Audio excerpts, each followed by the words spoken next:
You know what I always thought was ridiculous? The idea of mechanics. Now, okay, so disclaimer, I don't exactly profess to be the most mechanically inclined person. I could never fix something like a catalytic converter or a busted window pane or something like a broken tire or nothing like that.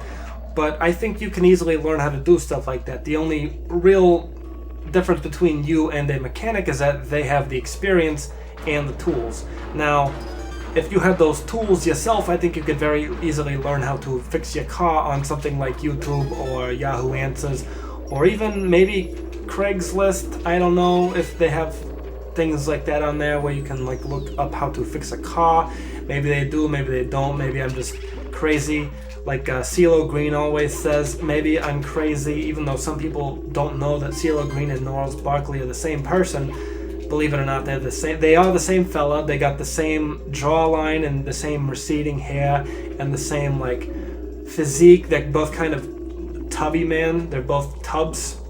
Not to say that he's fat, but he is a little bit tubby. It's like when you talk about Jack Black, you're like, is he fat? Is he tubby? I don't know. I'm okay with him because he's a funny guy. He knows how to make me laugh and chuckle out of my body.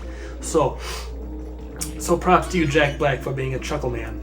Anyways, I already forgot where I was going with this. Oh yeah, I was talking about mechanics. I think anybody can learn how to fix a car.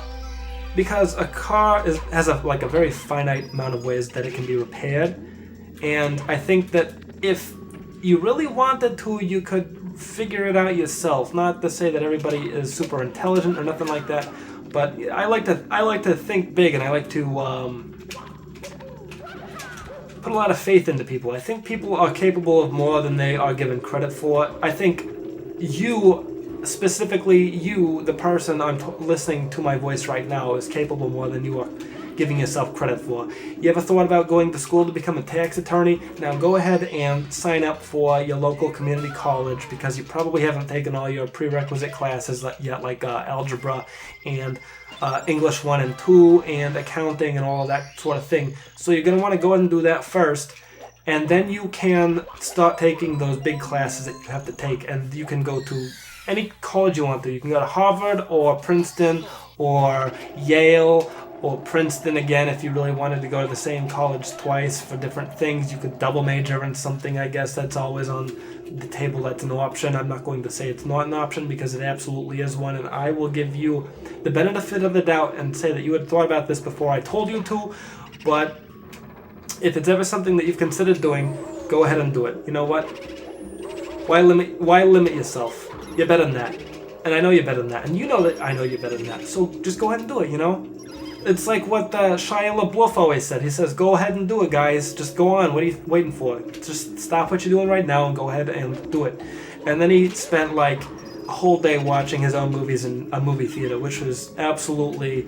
I think that's pretty self-centered, if you ask me. That's pretty egotistical, Mr. Shia LaBeouf's Mr. Louis Stevens from the Even Steven program on the Disney Channel, which I think was a good show, but not a lot of other people seem to agree with me whenever I say something like that. They're like, that wasn't a very good show, you're remembering it wrong. It's like when people say, oh, I liked Kenan and Kel. It's like, that was a good show. Kenan and Kel, that was a good show. And then they did that movie, Good Burger, which actually wasn't a Kenan and Kel production. It was, I think it was a skit on their Nickelodeon's Saturday Night Live show called All That. And I think it's pretty cool that Nickelodeon had their own Saturday Night Live spin-off. Was it a spin-off or was it just its own show? I don't remember exactly because I didn't really watch that much of it. They tried to do like a reboot with that nerd Clark Stevens or whatever his name was that was on The Office after the good seasons when Michael left.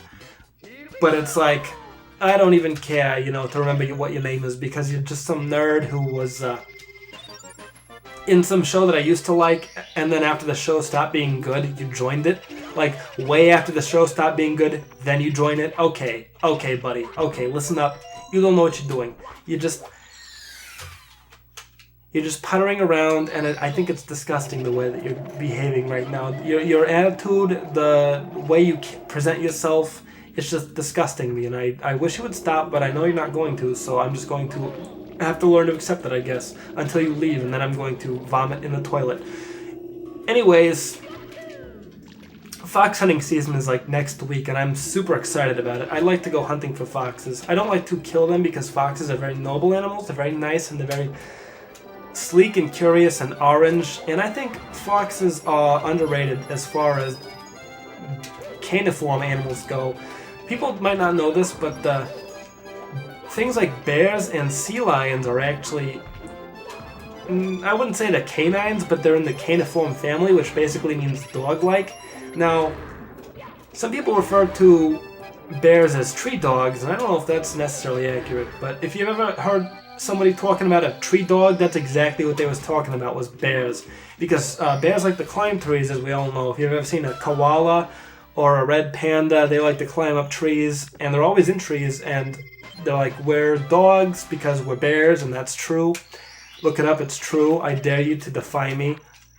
Oh, anyways, do you want to know more about binomial nomenclature?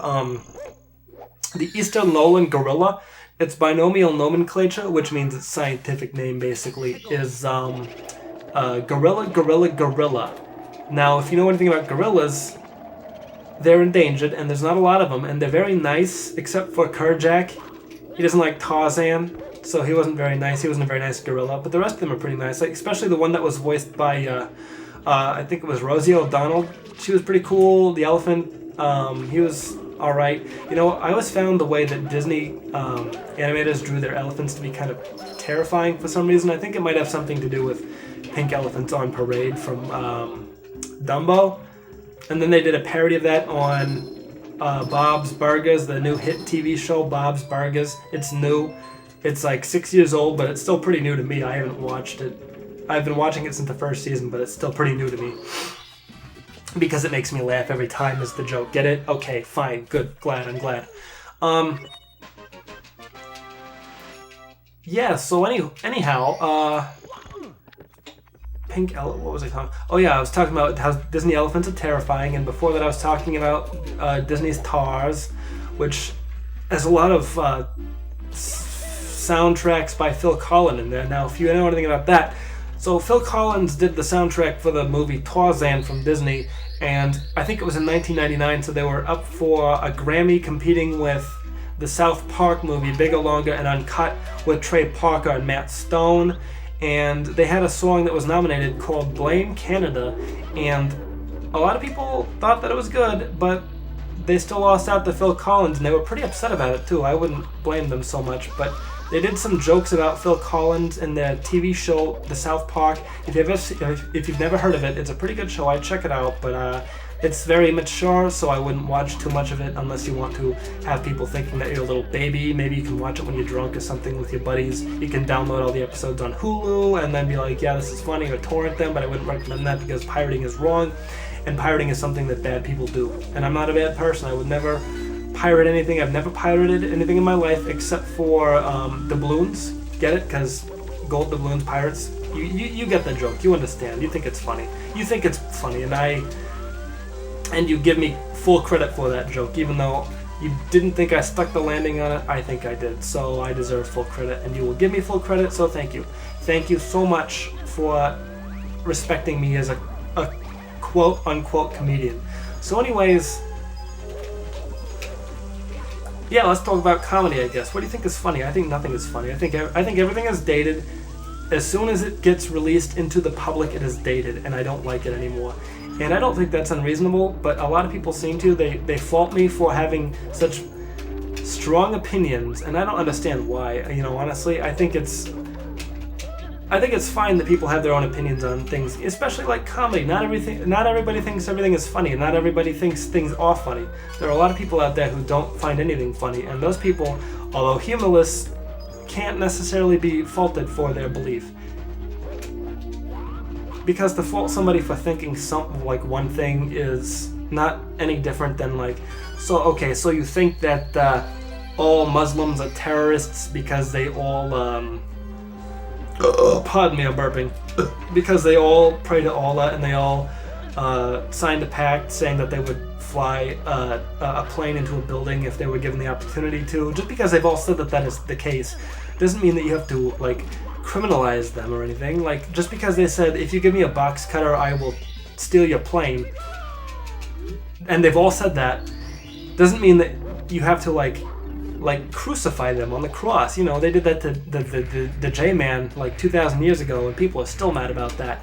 There's still a lot of turmoil over there in the Middle East, and it's like, okay, well, what the heck do we even do now? What the heck do we even do to talk about all this turmoil in the Middle East? I don't know, but we've been talking about it for like 15 years. I'm getting kind of sick of it. So let's just let's leave the Middle East and find a new place to terrorize with our bomber jets and our drones. I nominate Australia, because Australia, even though it's a first world country, has a lot of things that I don't like didgeridoos. I can't stand the sound of them. Didgeridoos are absolutely the worst instrument ever made. If you've ever played a didgeridoo, you're doing it wrong, brother. You're doing it wrong. It's not even, to call it an instrument is not even accurate, I think, because a didgeridoo has like one note that it plays. It goes. The one thing Australia has that I do like, all right, is the Australia Borealis, which is the opposite of the Aurora Borealis. Both very nice things, both very pretty to look at. Green waves of light flickering across the sky. If you've never seen the Aurora Borealis, look it up on Vimeo.com right now and look up Aurora Borealis and be like, wow, that's beautiful. I love that. And I will look at that for the next like 5 seconds until I click off of the video. And when you click off of the video, be sure to write a comment saying, I learned this by watching SparkleDart because he's very nice and talented, and you should go subscribe to his channel because he's not going to plug himself because he's so modest, but I will plug him for himself. And I don't think that's super immodest. I think that's absolutely respectable. I think I should be respected for doing something like that instead of being thrown in prison and crucified on the cross like the J-Man was. Again, bringing that back up because I like to talk about crucifixion.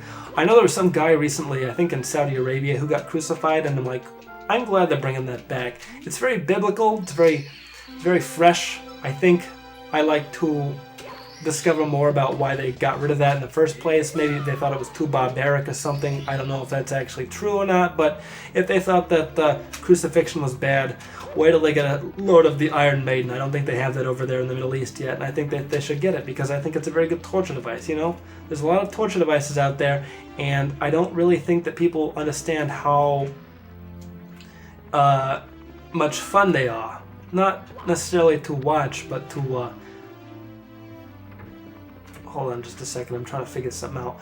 Not necessarily to watch, but to learn about on Wikipedia. There's actually a fun fact about Iron Maidens that you might not know, and I will tell you about if you come back again tomorrow. So goodbye, thank you for watching SparkleDart. I've been your best friend for just, today. Whatever, it's fine. So come again soon, whatever, we're friends, bye. Mwah.